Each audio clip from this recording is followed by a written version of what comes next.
Ele está em tela cheia aí, Pacheco? Não. Foi no modo... Agora está. Agora tá. Então é isso aí, nós vamos falar um pouquinho sobre a osteotomia. Esse interesse meu começou já em 98, assim que eu voltei de São Paulo, me mandaram um casinho de tíbia vara, um caso bem complexo, e aí é assim que eu planejava no começo, Pacheco.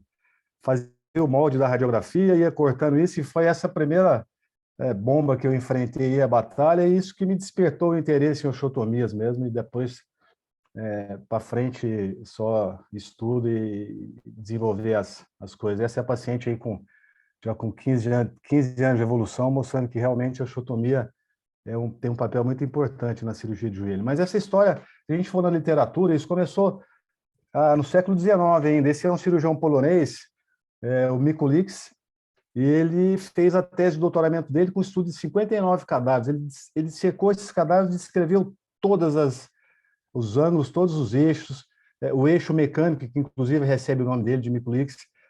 Ele já falou um pouco da interlinha articular. Então, esse aí é um marco histórico que eu tenho essa tese inteira aí, infelizmente está em alemão, mas se alguém quiser eu posso compartilhar depois, vale a pena. Essa é uma obra-prima.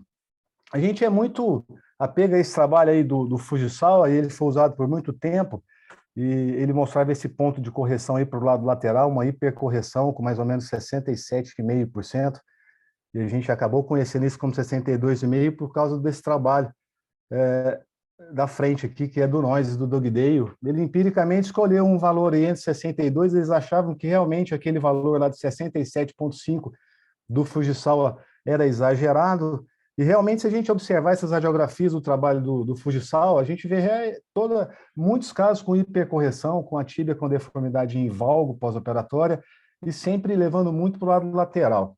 Mas era o que se preconizava na época, então foi assim que aconteceu. Mas esse trabalho ele é muito importante para a ortopedia, é o trabalho de um japonês, um engenheiro mecânico de carro, e ele fez, então, um estudo de elementos finitos em 77 ainda. Esse cara ele conseguiu bolar um modelo de corpos rígidos e molas, e aí um cirurgião lá da Mayo Clínica, o Edmund Shaw, ele conheceu esse Tadahiko Kawai, foi lá para o Japão e estudou com ele esses modelos aí de corpos rígidos e de elementos finitos e desenvolveu, então, o primeiro software que se tem notícia e que tem na literatura de planejamento para osteotomia. E ele usou esse mesmo sistema, usou o osso e a cartilagem como os corpos rígidos e os ligamentos como essas molas aí. Então ele desenvolveu esse sistema que é o OASIS, esse software que media tudo, aonde é a carga, quanto tem de carga, força muscular, esses braços de alavancas todos, e baseado nisso, o que eles faziam? Ele pegava então uma radiografia panorâmica, estudava isso antes e colocava todos esses dados no software, e o software é o software mais completo que já existiu. Até hoje os softwares não conseguem mais reproduzir todos esses dados que o Edmund Shaw conseguiu publicar. Ele simulava, essa aí é uma subtração lateral na tíbia, ele simulava tudo o que aconteceria com a osteotomia, e aí ele realizava a simulação no software e via o resultado disso. E o que ele encontrou é que, em muitos casos, na tíbia, a correção do varo na tíbia levava a alterações da interlinha articular. Então, esse caso é um caso que ele mostrou e publicou a primeira dupla osteotomia na história da literatura da ortopedia. E aí, o que ele fez? Então, ele simulou, em vários casos, uma osteotomia tibial, e o que ele encontrava é que, mesmo que a carga, mesmo que o eixo mecânico fosse corrigido, passasse para o lado lateral, existia uma força de cisalhamento na articulação. E aí ele demonstrou aqui, se a gente olhar essa força de pressão, esse desenho mostra muito bem que isso acaba, então, pelo escorregamento, sobrecarregando em excesso o compartimento lateral, e que isso, ele relacionou isso com resultados ruins, e depois, junto com o Babis, em 2002, eles publicaram a sequência desse trabalho com resultados clínicos, mostrando realmente que isso impactava muito nos resultados. Os casos que foram feitos na tíbia e os casos que foram feitos no fêmur tiveram um resultado muito diferente e uma evolução a longo prazo. Então, essa é a primeira radiografia que tem publicado na literatura de uma dupla osteotomia para correção do varo, tanto no fêmur quanto na tíbia. Mas, infelizmente, a gente sabe que na medicina muitas coisas caem no esquecimento. O trabalho do Mikulicz praticamente não foi traduzido e publicado em livros de literatura inglesa, e só depois de mais de um século é que o Paley conseguiu, então, popularizar todos aqueles conhecimentos da tese do Mikulicz. E ele fez essa obra-prima aí, que é esse livro de 2002, que realmente, para quem tem interesse, vale a pena. Ele mostrou tudo que existe de análise de deformidade. O problema é que é um livro muito complexo e que foi estudado mais por quem trabalhava com deformidade. E nós, do joelho, usamos muito pouco esse livro, infelizmente, mas ele tem tudo que qualquer pessoa que queira trabalhar com deformidade precisa saber. Então, basicamente, o que ele fala é que para pensar em deformidade, para pensar em uma correção de deformidade, você tem primeiro que ter uma boa radiografia panorâmica, senão não tem nem como você colocar isso no software, como analisar, como planejar. Então, a discrepância deve ser sempre corrigida, e o mais importante é o alinhamento da patela. A gente sabe que existem os desvios torsionais e que muitas vezes a gente não consegue reproduzir isso numa radiografia em 2D, e em alguns casos especiais precisa sim de uma tomografia com reconstrução em 3D. Mas, na maioria dos casos, é exatamente isso que a gente vai fazer, corrigir o posicionamento da patela, independente do posicionamento do pé. Isso é fundamental, é o primeiro passo para fazer e pensar em uma planificação em um software. Então, é assim que eu faço. Ó. Eu coloco o paciente lá, marco o pé dele, entrego essa ficha para o paciente, falo para ele, leve isso aí lá para o técnico, faz a radiografia nessa posição. Isso aqui é só para exemplificar. Se o paciente ficar na posição que o técnico quer, e geralmente o técnico pede para juntar os pés, e aí, ou se não junta o pé, não corrige a patela, vocês vão ver que, olha essa radiografia, o mesmo paciente na posição que ele quis ficar lá, aleatória, e essa é a posição que eu posicionei ele, coloquei ele no papel, dei o papel para ele e pedi para ele repetir no mesmo serviço, no mesmo local. Vejam a diferença que existe, então, em termos de deformidade do mesmo paciente com bom e mau posicionamento. A gente sempre precisa de usar algum tipo de marcador. Aqui eu prego uma esfera, vocês vão ver que é uma esfera aqui, que sai na radiografia, e que é usado, que o software reconhece. Então, porque se não tiver um marcador, o software vai te dar ângulo, mas não vai te dar milímetros. E a gente precisa de ter milímetros no intraoperatório, ninguém tem um goniômetro lá à disposição. Então, é exatamente isso, ó, posicionar a patela no centro, ver se existe uma sobreposição de 1/3 da superfície tibifibular e os côndilos bem alinhados e em posição quadrilátera, aí, que é o importante. E essa orientação da interlinha articular, ela também ficou muito tempo esquecida. E se a gente for analisar, existe essa posição aí em apoio bipodal, que a gente consegue determinar muito claramente que existe uma inclinação de 3 graus, e quando os pés estão próximos, então em uma situação de mais atenção ou apoio unipodal, essa interlinha ela se resta paralela ao solo. Isso é muito importante para a distribuição de carga na articulação, e de maneira homogênea nos dois compartimentos. E aí, outra questão que a gente tem que pensar é quando existem as aberturas medial lateral, o mais comum é a abertura lateral, que a gente conhece o duplo e triplo varo, isso pode levar a uma sobrecorreção, e a gente precisa de levar isso em consideração.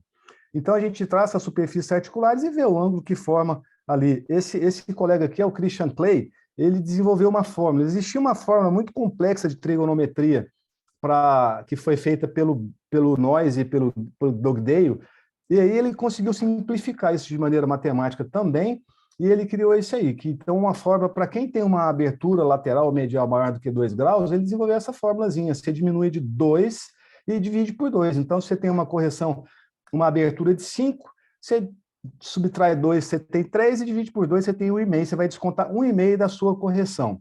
Isso o software hoje faz automaticamente, você precisa só escolher se você quer levar em consideração ou não. Então, a gente precisa saber quais são os eixos que a gente vai trabalhar no software de planejamento ou em qualquer planejamento manual, e aí a gente traça, então, o eixo mecânico femoral, o eixo mecânico global do membro, que é exatamente o centro da cabeça do fêmur ao centro do talos, e a gente vai ter esse eixo, que é o eixo de Mikulicz, que é a linha central de carga. É importante sempre colocar essa medida de 0 a 100% de medial para lateral, e os 50% seria, então, o centro das espinhas. E aí a gente determina qual que é o eixo mecânico do fêmur e da tíbia. No fêmur, a gente une o centro da cabeça ao centro do joelho, e a gente, então, tem o centro, o eixo mecânico, que é diferente do eixo anatômico do osso, né? E o eixo mecânico tibial da mesma maneira, centro das espinhas ao centro do tornozelo, traça a linha, eixo mecânico tibial. E, de acordo com esses eixos, a gente conhece a determinação de ângulos, que foi descrita exatamente por Mikulicz em 1898. E aí, a gente tem o primeiro, que é o ângulo mecânico, o HKA, que é o ângulo mecânico fenotibial. Então, você une os dois eixos mecânicos femoral e tibial, você tem um valor que você pode determinar, então, a sua deformidade. E aí a gente vai determinar uma maneira de correção, é essa aqui. Ó. Não, essa deformidade, o ângulo mecânico fenotibial era 3 graus de VAR, e a gente pode colocar 3 graus de VAR ou 177 graus. A literatura tem as duas maneiras de demonstrar.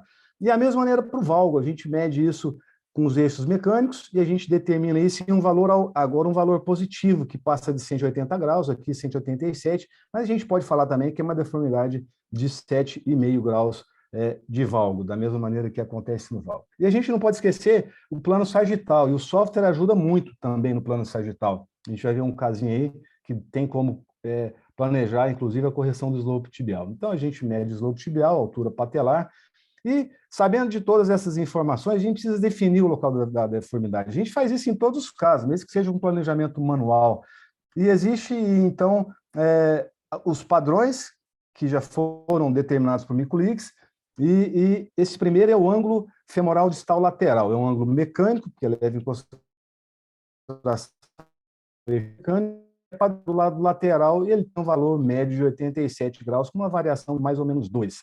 Então, se a gente tem um ângulo abaixo desse valor, a gente tem um valgo, uma deformidade em valgo no fêmur, e é aí que deve ser corrigida. Se é o contrário, então, se esse ângulo é aumentado, a gente tem uma deformidade em varo no fêmur, e a gente acredita que é aí que deve ser corrigida. Na tíbia, da mesma maneira, a gente faz a mesma medição, e é padronizada ao contrário do fêmur, é o lado medial. Então, é o ângulo proximal da tíbia do lado medial, e é um ângulo também do eixo mecânico. Na tíbia corresponde ao eixo anatômico, mas a gente chama de eixo de ângulo mecânico. E o valor também é 87 graus. Então, se esse valor é abaixo, a gente tem uma deformidade em varo na tíbia, e se ao contrário, se esse ângulo ele aumenta, a gente tem uma deformidade em valgo na tíbia. E existem os casos severos que a deformidade acontece nos dois ossos. É exatamente esse é o modelo, então, que foi estudado pelo Edmund Shaw e que mostrava que são deformidades maiores, porque existe comprometimento dos dois ossos. E é aí que a gente também acredita que deve ser corrigida tanto no fêmur quanto na tíbia. E o mesmo acontece no valgo. Existem vários casos, isso não é raro. A deformidade acontece tanto no fêmur quanto na tíbia, e a gente corrige, então, nos dois ossos. E aí, partindo, então, para o planejamento, existe a maneira clássica de se fazer o planejamento, e o método mais reprodutivo é o método de Miniasse, que nós vamos ver agora aqui. Então, esse é um paciente aí com uma dor no joelho, ele é pós-meniscectomizado, fez uma meniscectomia medial do joelho esquerdo e continuou com dor, deformidade. A gente faz sempre essa série de radiografia com a incidência em PA em flexão do joelho, Rosenberg ou Schultz, e é um caso que a gente passa a perguntar, depois de ter todos esses conhecimentos, então realmente é uma osteotomia tibial, e a gente vai entender um pouco o limite de até quando pode ser feita uma osteotomia tibial. Se a gente for, então, colocar todas essas medidas, a gente vê que o comprometimento tibial dele é maior. Ele tem um varo, principalmente tibial. E se a gente for pensar ali que 87 pode ir a 89, ele tem um discreto varo femoral. Então, acho que, pensando dessa maneira, se a gente fosse pensar numa correção, uma correção aí de mais ou menos 11 graus, o eixo mecânico dele é de 169, o ângulo fêmuro-tibial dele de 1,69, se a gente fosse pensar em levar em 180, alguma coisa além disso, mais ou menos 11 graus, e é isso que a gente faz.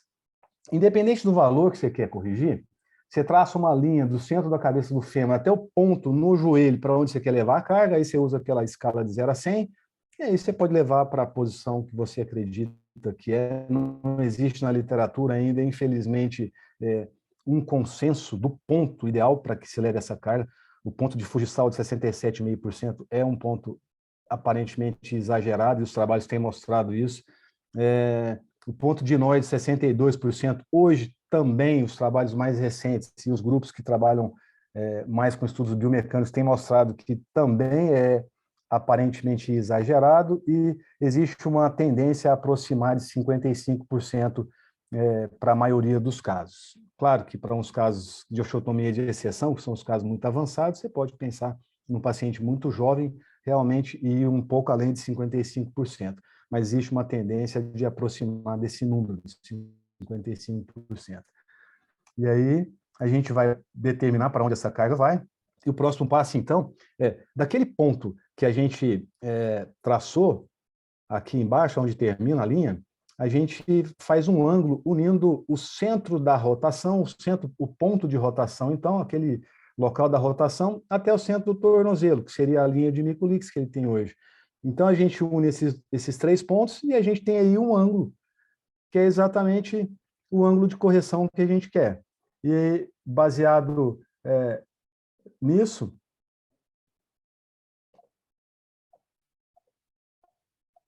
travou aqui. Então, a gente tem esse ângulo, que é de 13 graus, e aí a gente vai fazer essa mensuração. Então, esse paciente tinha uma abertura, já tinha um duplo varo, e ele tinha um ângulo aí pequeno, então, se a gente diminuir isso, deu uma diferença de 0,5 graus. Eu gosto de levar isso em consideração, e geralmente é uma medida pequena, mas que, para exercício, eu acho que vale a pena.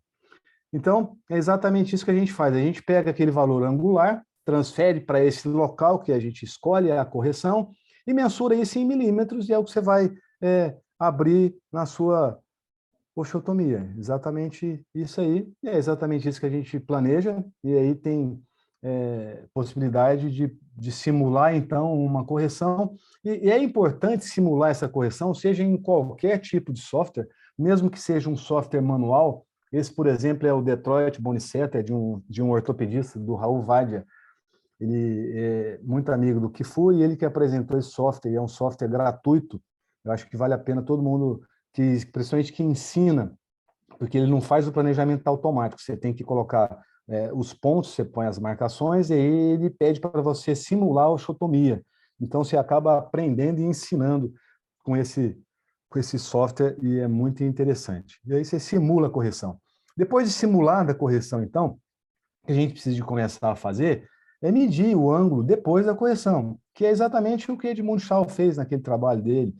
Ele vai lá e mede. Então, se a gente tem aqui um valor de 92,5, é um valor que na literatura hoje ele é aceitável. Então, acho que o primeiro conceito importante que eu gostaria de transmitir para vocês é que é hoje muito bem reconhecido na literatura que a gente não deve ultrapassar essa correção tibial além de 93. Assim, em um paciente muito jovem, talvez até 94 graus do ângulo proximal medial da tíbia, mas nunca além disso, porque os trabalhos clínicos já mostraram que isso sobrecarrega em excesso o compartimento lateral, exatamente pela força de cisalhamento. Então, apesar de você ter uma correção do eixo mecânico, você vai ter uma sobrecarga no compartimento lateral. Então, é exatamente isso que eu quis mostrar com esse casinho. Então, como o Dr. Mário falou, a gente pode depois, quem tiver algum caso, pode mandar, a gente pode fazer, eu fiz isso bastante já, a gente abre uma reunião e a gente discute, eu coloco lá o planejamento e a gente faz isso em tempo real, acho que pode ajudar bastante. Então, esse é o paciente aí, o joelho esquerdo em questão, dor medial. E aí eu me pergunto, em todos os casos, essa é a pergunta que eu me faço para o VAR ou para o valgo, pergunto se é no fêmur. E essa é a pergunta que realmente eu me faço no consultório com o paciente lá. Eu coloco essa foto no software, em 30 segundos a gente baixa isso, faz uma fotografia, eu tiro do Pax, e então a gente vai jogar exatamente essa medida e exatamente essa resposta que o software te dá. Esse software é o PicMed, que é o que a SBCJ hoje propicia para todos os membros, e vejam que ele dá todas as medidas, ó. Ângulo mecânico fêmur-tibial, o lateral distal do fêmur, medial proximal da tíbia, o ângulo de convergência, aquela abertura lateral. E aí ele te pergunta qual que é a osteotomia que você quer usar, porque a escolha da técnica é do cirurgião. O software não faz isso. O software te fala o que você tem que corrigir, mas a correção é exatamente a pergunta que ele fez aqui, o tipo de osteotomia. Você quer fazer uma osteotomia tibial lateral de cunha fechada, uma medial de cunha aberta, associada a uma correção tibial. Então, ele falou aqui, as medidas detectaram uma deformidade invária e a combinação de osteotomia na tíbia e no fêmur pode ser realizada. E no PicMed, até aqui, você vai colocando os dados e ele te dá as respostas. Daqui para frente, se você apertar o seguinte aqui, e quiser fazer só na tíbia, ele não faz, porque esse software ele tem informações de uma inteligência artificial e ele não aceita, então, a partir desse momento que você faça o planejamento de uma osteotomia que ele não te indicou. Não a técnica, mas se tem a determinação aqui de fazer no fêmur na tíbia, ele não aceita que você faça o planejamento automático, e aí a gente precisa de entender, então, como fazer depois o planejamento manual, senão você não consegue prosseguir. E aí, aqui é exatamente a comparação que eu fiz. Eu fiz o manual mesmo no software, lá tem uma correção na tíbia, mas olha para onde foi o ângulo medial da tíbia, aproximar 97 graus, nós vemos que 93, 94 seria o limite, e aí, então, o software me pediu para calcular automaticamente com a osteotomia femoral e tibial. Vejam que após a correção, olha a diferença do que acontece aqui, a gente precisa de começar a abrir um pouco a cabeça, é isso que o Moisés sempre fala aí, eu acho que é importante pensar em deformidade dessa maneira. A gente consegue corrigir o eixo mecânico de qualquer maneira, com osteotomia em qualquer osso, mas se a gente começar a pensar na articulação como um todo, nessas forças que podem acontecer, a reprodução da anatomia e da função da biomecânica é muito melhor. Não tem dúvida que essa disposição é aquela foto lá de apoio bipodal que a gente viu no começo da aula. Então, uma inclinação da interlinha que é anatômica de 3 graus, um ângulo de 87 no fêmur, um ângulo de 87 na tíbia, e com uma carga de 55% é o que a gente quer para um paciente jovem para ter uma sobrevida maior da osteotomia. 19,6 é uma abertura grande, então, será que aqueles casos que a gente fazia, discutia tanto se colocava enxerto, se abria demais, se alterava demais o slope, será que aqueles casos, a maioria que a gente abriu muito e colocou enxerto e que teve aquela preocupação com placas, com cálcio, não eram deficiência de planejamento e alterava tanto assim a tíbia e depois dificultava? Imagina fazer uma artroplastia aqui daqui a um tempo nesse joelho e fazer uma artroplastia aqui. É claro que o balanço ligamentar aqui na prótese vai ser muito mais difícil, e aí talvez criou um pouco essa dificuldade de falar que a conversão de uma osteotomia para uma prótese é difícil. A gente faz, seguindo esses princípios aqui, todas as revisões que eu fiz de osteotomia, é exatamente uma prótese primária sem nenhuma dificuldade, não tem nenhum problema. Eu acho que realmente existiria um problema aqui com essa correção só na tíbia. E é exatamente isso aí, corrigindo, mostrando para onde vai as interlinhas. E se a literatura não mostra isso, a literatura realmente ainda hoje é falha, porque existem muitos grupos que são de colegas ligados à AO, que fazem joelho. Então, eles seguem exatamente esses princípios do PEL e eles publicam exatamente isso. Mas existem muitos autores do joelho ainda que não seguem esses princípios e publicam osteotomias sempre femoral para correção de valgo e sempre tibial para correção de valgo, e aí fica a mesma discussão de enxerto, tipo de placa, tipo de cálcio. Eu acho que realmente não é a linha que eu sigo. E aí, esse é o exemplo, então. Então, a gente escolhe a imagem, você vai lá, baixa essa imagem, abre isso dentro do PicMed. E aí você tem que, então, adicionar, inicia o seu planejamento, dá o OK aqui para você poder... Agora você vai calibrar. Ó, essa radiografia não tinha esfera, mas o técnico lá coloca um marcador, e eu sei o tamanho desse marcador, pode ser qualquer metal que tenha medida de comprimento, e a gente, então, segue o planejamento. A primeira parte aqui é essa aqui de procedimentos. Então, a gente vai aqui naquele botão procedimentos, escolhe o lado que você quer fazer e osteotomia do joelho e inicia o planejamento. A partir daí, é seguir. O software vai te dando todos os pontos que você tem que marcar, você vai marcando esses pontos, não tem nenhuma dificuldade, você vai marcar todos os pontos que ele te pedir, e aí, dessa maneira, você tem como, então, vai marcando, ele te dá todos os pontos. Na hora que ele termina de marcar, você dá o OK, e aí ele te dá tudo. Ele te deu todos os dados. Tudo que você precisa saber, tudo que você precisa ensinar, está aí. Corrige, eu gosto muito de fazer isso, checo de novo, dá uma olhada. Nesse ponto você pode aumentar, dá zoom, confere, vê se está tudo no lugar certo, corrige. Essa é a hora de trabalhar. Esse planejamento você pode gastar aí dentro do consultório, uns 5 minutos com o paciente, você faz esse planejamento, mostra para ele o resultado disso, você vai convencê-lo de maneira muito mais prática e você sai muito mais convencido também, aí ele te dá todos os dados, você escolhe quais são as osteotomias, aí você vai marcando, então, os pontos, ele te dá os pontos, você escolhe os pontos que você quer marcar, o tipo de osteotomia que você quer fazer, essa abertura, esse lateral. Nesse ponto, ele te pergunta, ó, deseja ter em conta o valor do ângulo de convergência? Aí eu aconselho sempre a usar, sempre que ele for maior do que 2. Segue, leva a carga para onde você quer, você determina o ponto que você quer de correção aqui, ó, 50, 55, 60, usa o ângulo de convergência, autoosteotomia, e é isso que o software faz, você faz isso em tempo real junto com o paciente fica muito mais convencido. Você tem essa é a medida que eu printo, eu pego essa imagem aqui, eu faço um print só da parte central, e essa é a imagem que eu levo para o centro cirúrgico. O que eu gosto de fazer, eu faço isso no maior aumento, que aí eu sei exato e tento reproduzir exatamente a passagem do meu fio de Kirchner, que vai guiar a serra, nesse ponto, nessa medida. Tem que ser enjoado mesmo, você tem que mensurar a distância da superfície até os pontos de entrada dos fios, e só assim que eu acredito que a gente vai conseguir reproduzir essas medidas, né? Então, é basicamente isso aqui, ó. Eu coloquei essa foi o planejamento, 55%, e eu usava fio de bisturi, já tentei de tudo para fazer isso, até com grade intraoperatória, de passar um fio por baixo do paciente, cabo do bisturi, haste da prótese, mas realmente a literatura mostra que o software, se você planejar de maneira correta, com radiografia bem feita, com as medidas corretas, isso é tão reprodutivo quanto qualquer outro método e melhor do que o do fio do bisturi. Então, é assim que eu faço hoje.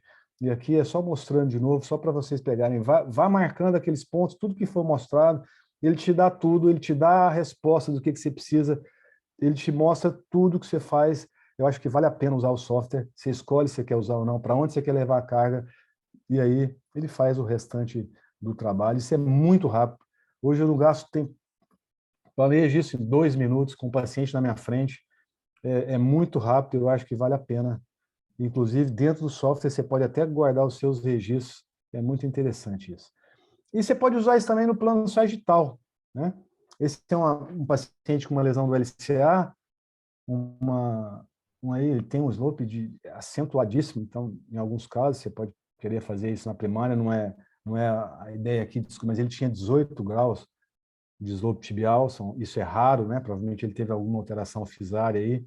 E o software faz isso também, você marca os pontos que você quer fazer a sua correção e aí determina os pontos que ele vai te dando e aí ele simula essa correção também e você fica exatamente com essa medida aí, ó. Você fica com uma medida milimétrica, da onde você vai entrar, quando você vai retirar, e eu acho que funciona muito bem para você conseguir, e nem sempre aí para tíbia 1 grau é 1 milímetro também no plano sagital. Então, para ter uma medida exata, o software faz esse planejamento também no plano sagital, o que facilita muito, porque é muito difícil essa osteotomia sem um planejamento. Então, é assim que a gente executa. Eu gosto de levantar a tuberosidade, faço os guias, faço o corte e tento reproduzir o que o software me mostrou. E eu acho que vale bastante a pena. É uma osteotomia muito, muito simples, e o paciente com 1 mês de pós-operatório, ele já voltou praticamente ao que o paciente começaria o LCA. Então, acho que atrasa 1 mês aí, que eu acho que 1 mês ele está andando sem auxílio nenhum, e daí para frente segue uma reabilitação normal de LCA. Então, a pergunta é exatamente essa que eu também faço para o valgo. Todo o joelho valgo é osteotomia femoral? Então, vamos ver um caso aqui, um paciente com essa angulação aí de 92 na tíbia e 85 no fêmur. Então, é um caso que o software ele te fala, ó, uma osteotomia tibial pode ser realizada. Você escolhe qual osteotomia. Você quer fazer de adição lateral, de medial de cunha fechada, se quer usar ou não, para onde você quer levar a carga. No valgo a gente tenta levar sempre para 50%. E é assim que a gente entende e faz. Planeja e vê o que acontece. A gente sempre planeja, estuda depois do planejamento. Antes, é melhor perder tempo agora aqui do que durante a cirurgia ou depois, com um caso mal feito. Ver. E aí a gente consegue, às vezes, já fiz osteotomia de 4,5, são osteotomias que são menores, mas que são mais precisas. precisa de ter muito cuidado com a lâmina de serra, com o ponto de entrada, medir o ponto de entrada. Esse ponto de entrada aqui do fio é importante, esse ponto de saída aqui é importante. A gente mira isso sempre aqui, como se tivesse um chapéu aqui na cabeça da fibra, ou uma cabeça, a ponta do estiloide. A gente sempre mira esse ponto aqui. E esse ponto de entrada a gente mede aqui da superfície articular até esse ponto de entrada que foi simulado no software, a gente mede isso no intraoperatório, é ali que a gente entra com fio e assim reproduzir isso de maneira adequada. Então é uma correção de um valgo que foi feito na tíbia. Eu tenho muitos casos, acho que muitos colegas aqui do Brasil já fazem osteotomia valizante tibial. Eu tenho casos desde 2002, eu aprendi isso com o Chambá. Mas, infelizmente, aquela época, o que se levava em consideração era a inclinação da interlinha articular após a correção. Então, existem muitos textos, inclusive o INSO ainda fala hoje que é aceitável uma inclinação da interlinha de até 10 graus. E todos os trabalhos de biomecânica dos grupos que são derivados da O são completamente contrários a essa colocação, e que uma inclinação acima de 3 graus da interlinha articular, em qualquer sentido, ela seria muito deletéria, e a gente usa esse princípio, então, de 3 graus no máximo de inversão. E aí eu não uso mais. O que eu fazia, eu pegava a radiografia pré, riscava, cortava e via o quanto que ia ter de inclinação na interlinha articular. Se era abaixo de 10 graus, eu fazia a osteotomia corretiva. Eu tenho casos que eu já converti 2 casos, o último levantamento que eu fiz tinha 34 casos. A gente fez um trabalho muito cedo junto com o Vitor e o Halley, lá de Goiânia. A gente estava com 57 casos foi apresentado no ESCA como tema livre, e muita satisfação de 87% em 10 anos. Então, acho que é uma osteotomia já consagrada na literatura. Eu acho que não cabe mais ficar discutindo se tem lugar ou não. E é assim que eu faço.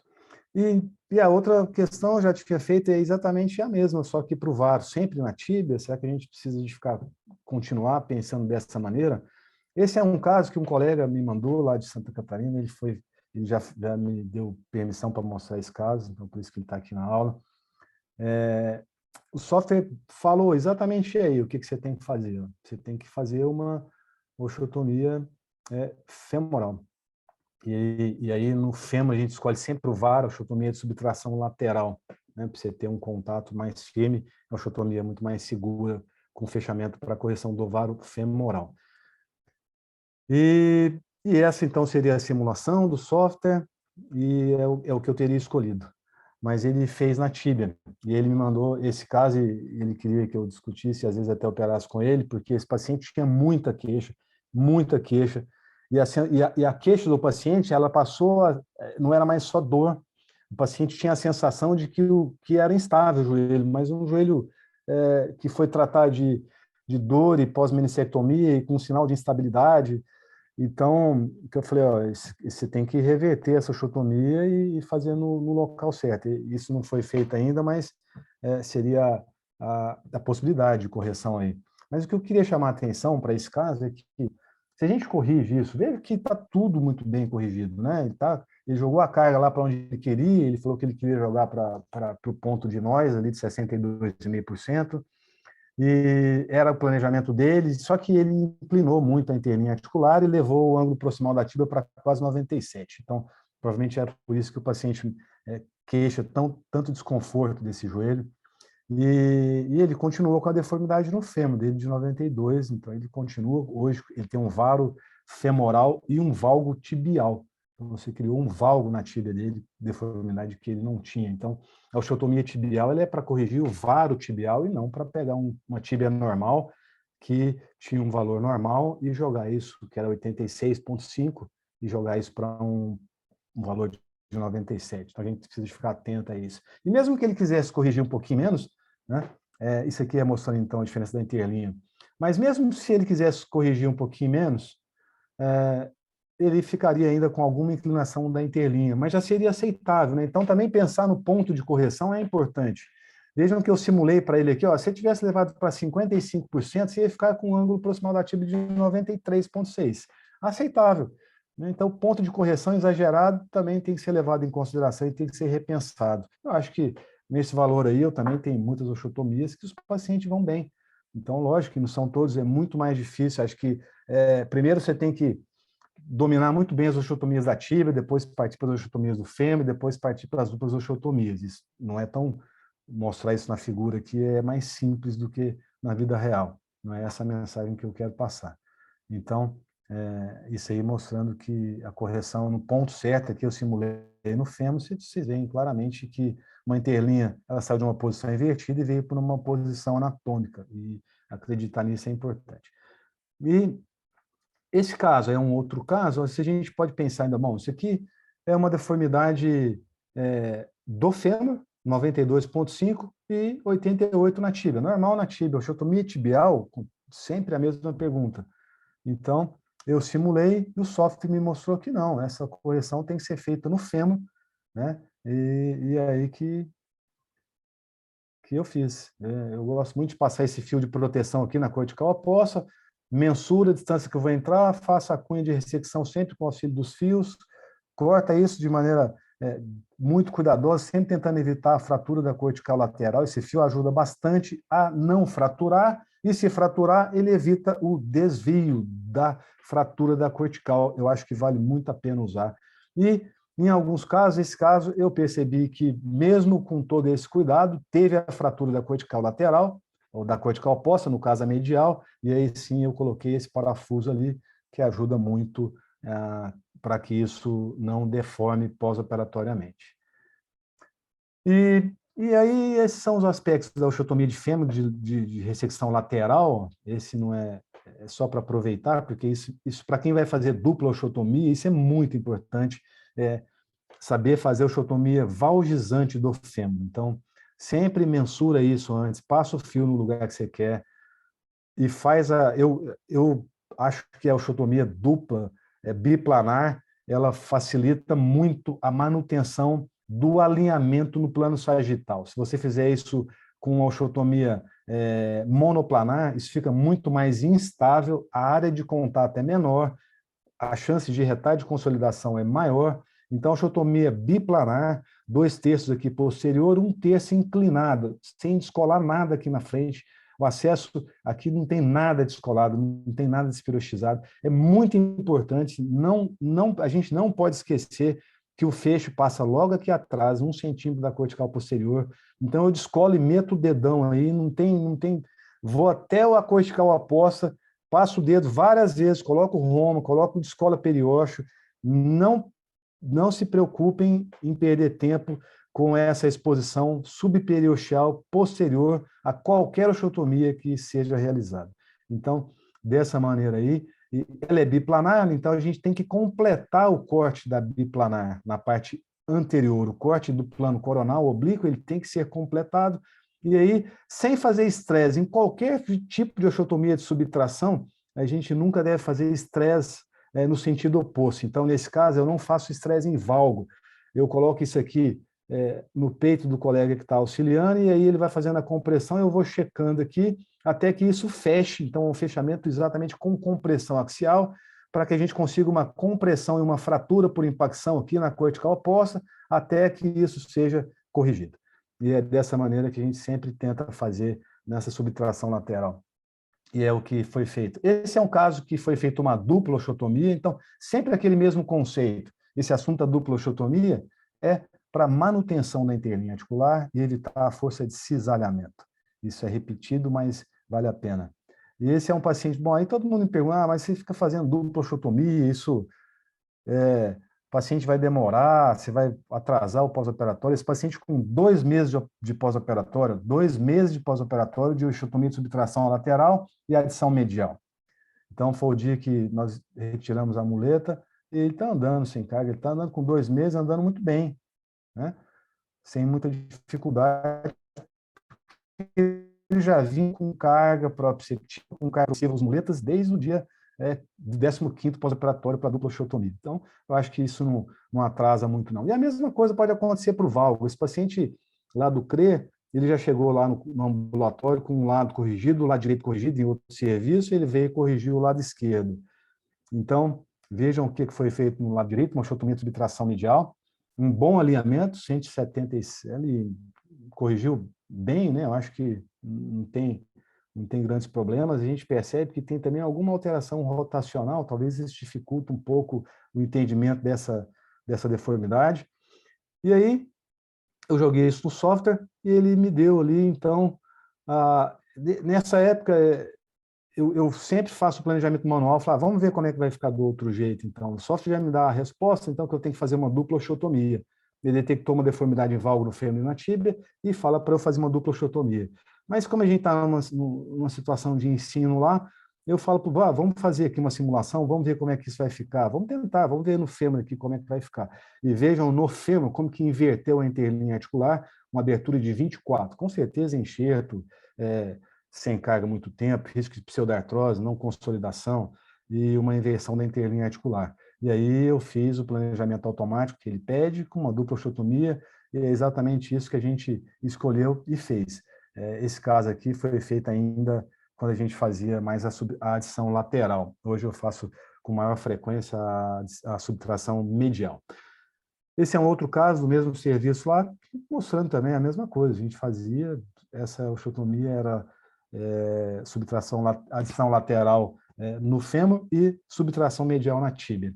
Mas o que é interessante é que é a correção 180%, 50%, mas com preservação da interlinha articular e da anatomia e biomecânica de cada osso independente. Aí.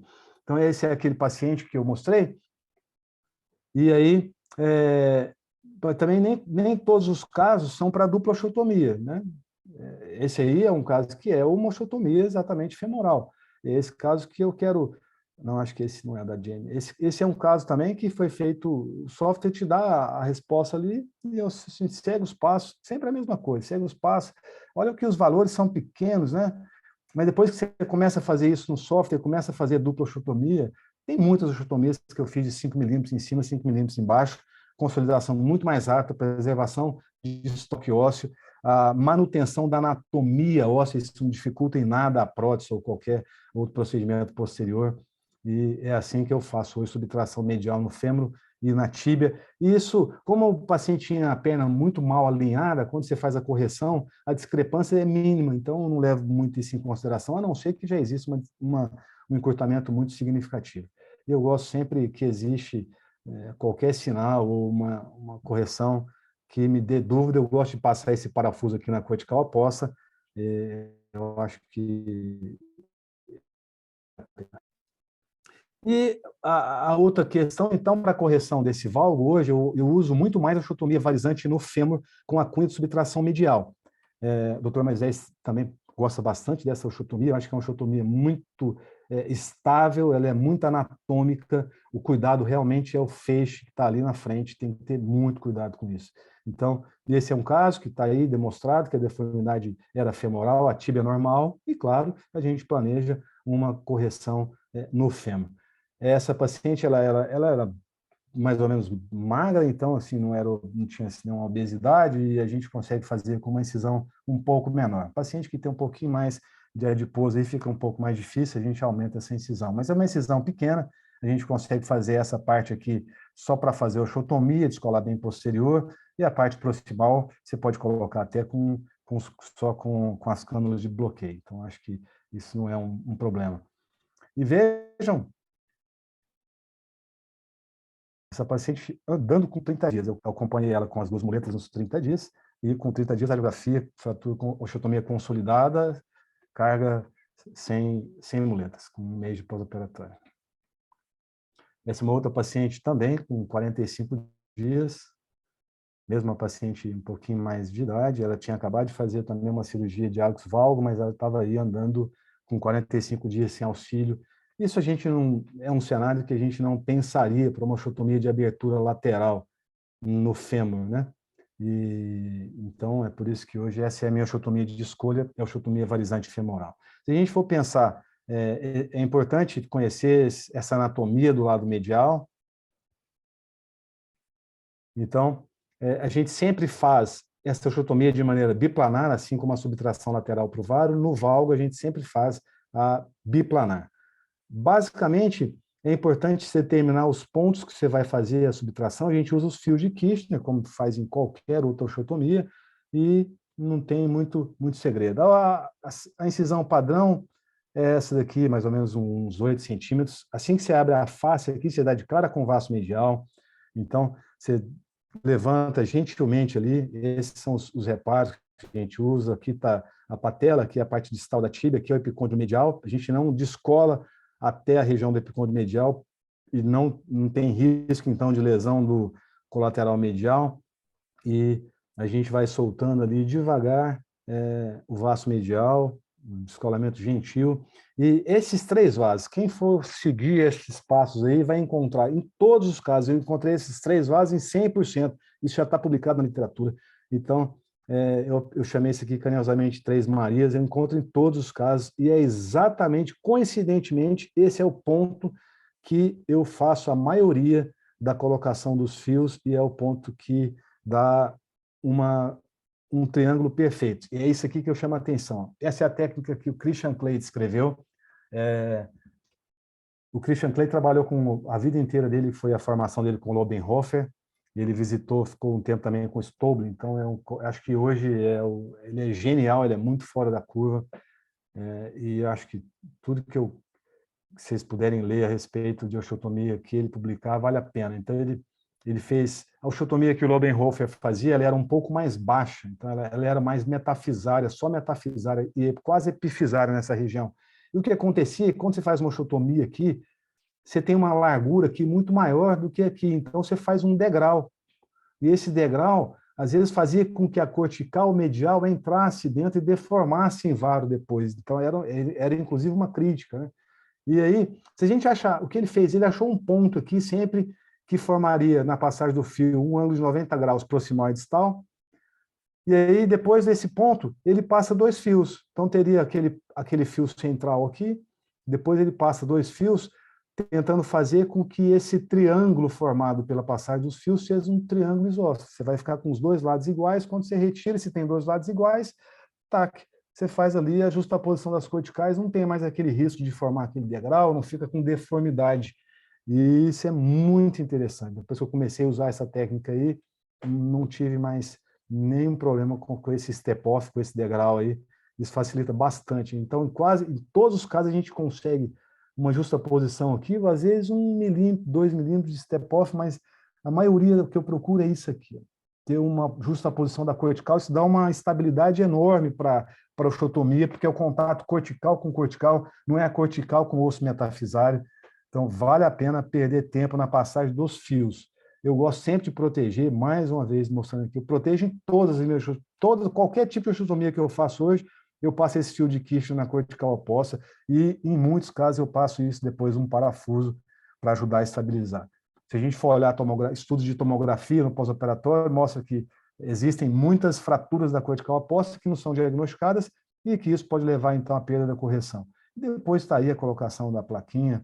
A gente tem um problema dessa placa no mercado, mas cada um usa a placa que tem mais facilidade e acesso. Eu gosto de chamar a atenção para esse caso aqui. O Pedro, participei de uma aula lá na Paulista há alguns anos, e o Pedro me chamou a atenção de correções diafisárias, que eu não tinha mostrado. E isso, na verdade, e as duas coisas, não só correção diafisária, mas também de correção de deformidades rotacionais. Infelizmente, esse software que a gente usa aqui, o PicMed, ele está trabalhando na correção e no planejamento da deformidade rotacional. Isso é muito complexo. E existem, eu acho que só o Traumacare de hoje que faz essa avaliação. Se for com uma tomografia em 3D com reconstrução, você tem como fazer o planejamento do plano rotacional.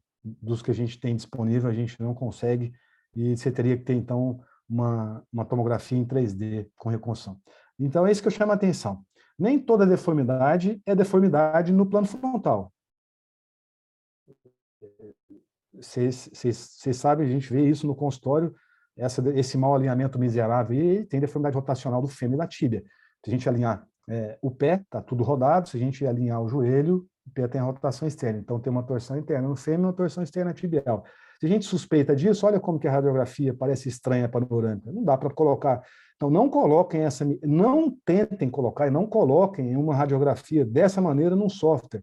E não tentem planejar isso, mesmo que seja de maneira manual. No mínimo, uma radiografia bem posicionada, mas suspeitem das rotações, e isso não pode ser corrigido só no plano frontal. Infelizmente, acontece e é um erro, né?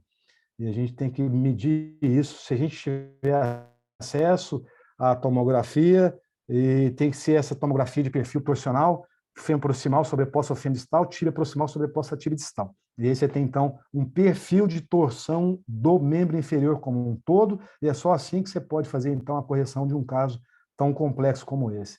E é exatamente isso que a gente fez, de um lado, esse é o paciente já operado dos dois lados, e olha, a diferença é isso, é feito, claro, não é feito com osteotomia simples, como foi dado nessa aula, e seria assunto para outra discussão. Mas é isso que eu tinha para mostrar. Muito obrigado, Pacheco.